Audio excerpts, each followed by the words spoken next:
Popularisée à l'époque du Grand Journal, la boîte à questions est diffusée sur Canal+ et connaît un grand succès sur les réseaux. Ce programme court cache bien son jeu puisqu'il cache quelques petits secrets aux téléspectateurs qui font la magie de la télévision. Et que Télé Loisirs vous dévoile. Créé par le producteur Alexandre Drubini, également à l'origine de l'émission En aparté, la boîte à questions a longtemps été un des rendez-vous phares du Grand Journal. Fermée en 2015, à l'arrivée de Maïtena Biraben, elle renaît 2 ans plus tard. Mais uniquement en version digitale.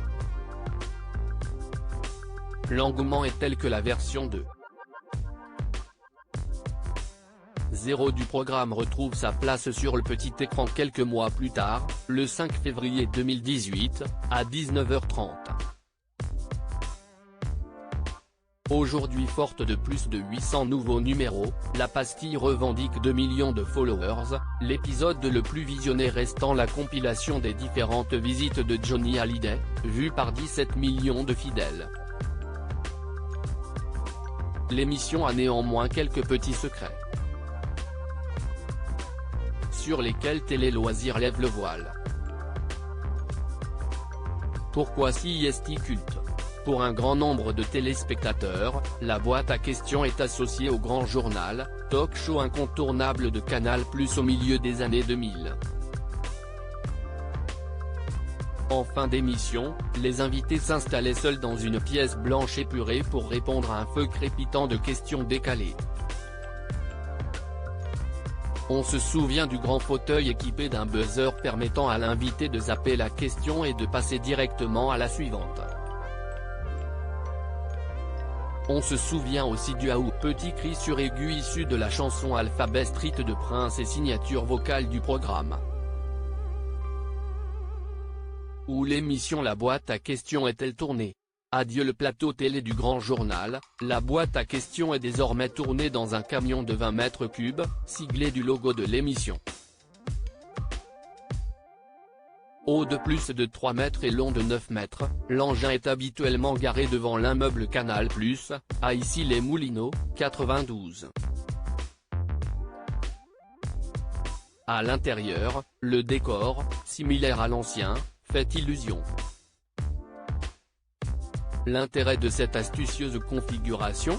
Permettre à l'équipe d'aller à la rencontre des personnalités lors d'événements divers.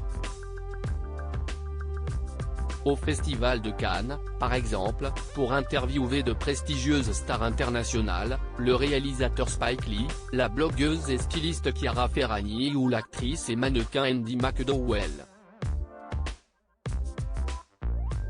Pourquoi les personnalités la plébiscitent ? Excepté le rappeur Stomy Bugsy, qui a démonté le buzzer en disant qu'il répondrait à toutes les questions de la production, les invités disposent de ce joker s'ils ne souhaitent pas répondre. La productrice Purdey Chabrière reste très vigilante sur le choix de la trentaine de questions qu'elle prépare en amont. J'évite d'aller sur le terrain de la vie privée, sauf si je vois que l'invité en a parlé librement. C'est une émission qui doit rester bienveillante, explique-t-elle. Comment l'émission de Canal+ crée-t-elle la surprise ?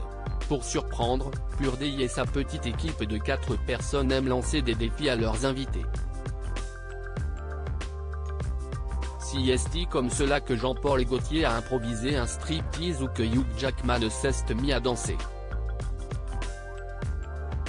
On s'adapte à chaque personnalité et on voit qui serait apte à le faire. C'est un pari. Si un invité refuse, la séquence sera coupée au montage.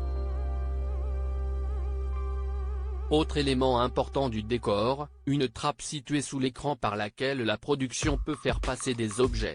À ses risques et périls.